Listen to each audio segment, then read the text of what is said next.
দর্শক, আসলে রাজধানী ঢাকা শহর এমন কিছু বিরল ঘটনা মুহূর্তের মধ্যে ঘটে থাকে যেটি আসলে কখনোই মেনে নেওয়ার মতো নয়।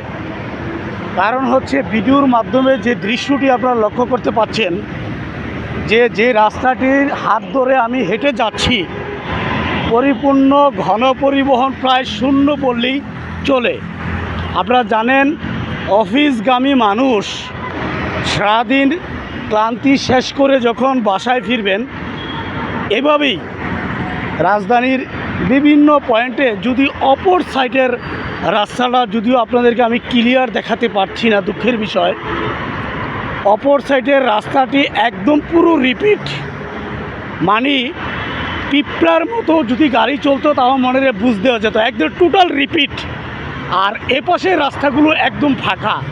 আসলে এতে উচ্ছৃঙ্খল কিছু চালকের কারণে বিভিন্ন সময় কিছু দুর্ঘটনার কবলে পড়ে এভাবেই ভোগান্তির শিকার হতে হয় সাধারণত ভুক্তভোগী কিছু মানুষের। কারণ হচ্ছে, ক্লান্তি শেষ করে যখন একটি মানুষ বাসায় যাবে একটু স্বস্তিরতার জন্য, এভাবেই নানান ভোগান্তির শিকার হতে হয় রাজধানীর গুরুত্বপূর্ণ বেশ কিছু সড়কে আমরা লক্ষ্য করতে পাই।